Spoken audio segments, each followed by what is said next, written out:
Parisian? Hello, sir. What are you? What is hey, what's that? What is your nationality? Kalamba. Oo, naalala ko tuloy yung pare namin ng ganyan. Yung nagtatagalog na pare. Pag nagmimisa, nagtatawa talaga. Kung kayo'y nasasana, nagpupunta kayo sa impero.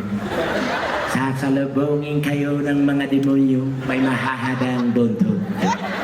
Pero kung kayo naman ay mababait, napupunta kayo sa langit. Sasalubungin kayo ng mga anghel na may malaking pepek. Pakpak pala yan. Ayan. So hello guys and welcome. Yeah, so you stay here in Paris. Where did you go? Brazil? Brazil? Brazil. Yeah. But your nationality is what? French. Merci. Comment ça va? Ça va bien? Ça va bien? Pistika. Yeah. So have you visited the Philippines already? I assume. So what can you say about Philippines? That's a beautiful country. Yeah, I did. Yeah, I know. Because I live there. Yeah. So you've been to the most, lots of, tourist spot in the Philippines? Yes, in Baguio. In Baguio. Boracay. Oh my God. I suggest that if you going back to the Philippines, you go to the most, beautiful beaches in the Philippines. Yeah. You have to go to Quezon Avenue. Lots of beaches there. For 150 blue jack. 180 all the way. Yeah, no, just kidding. If you go to the Philippines, I will suggest that you go to the most beautiful island like Boracay. Yeah, you go to Boracay? Yes. If you have lots of budgets, you go to Boracay because many tourists go there.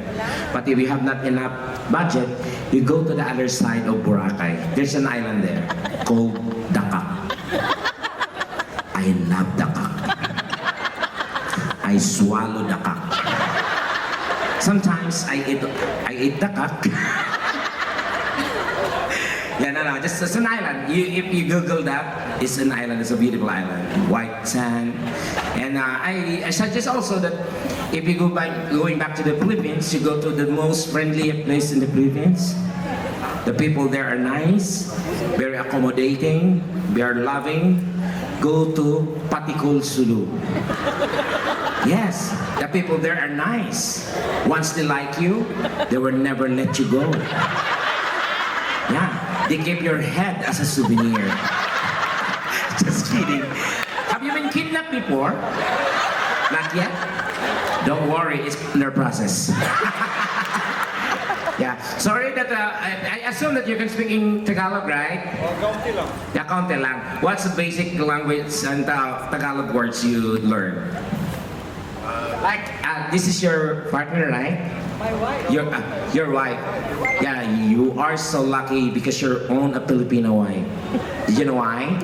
Because Filipina is very hospitable. Yeah, both side. Yeah. Atin, swerte mo atin. For sure, nakakaluwag-luwag ka na dyan. Oo. Kasi ito yung, balita ko, ito yung pinakamayaman dito. Oo, yung pinsan ko, ang kungguyin yun, pero nakapangasawa ng Briton. Diyos ko, day. Yung anak nila, batik-batik, day. Yeah, just kidding. So how long you been together? Because Filipina wife, I assure that the best. Very caring, very loving, and Filipina pussy is very elastic. One size fits all. Just kidding. What's your name again, sir? Luke. Lucas. Yeah. I will teach you more basic Tagalog. If you say this to your partner, this you love her so much. You say the word, follow me. Chu, pa, in, moko. Chupain moko. Just kidding.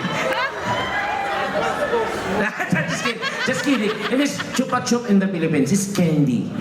Yes. And I will teach you also, if you go to the Philippines, you see the word mabuhay. Yeah, you heard that, mabuhay? You see, mabuhay. Mabuhay.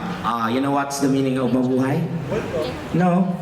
Mabuhay is having an erection. Mabuhay. Just kidding. Just kidding. Sige, isang kanta pa. Wala man lang nag-aabot sa akin. Bayaran na ng kuryente sa Pilipinas. Ay, madam, para na natuntang si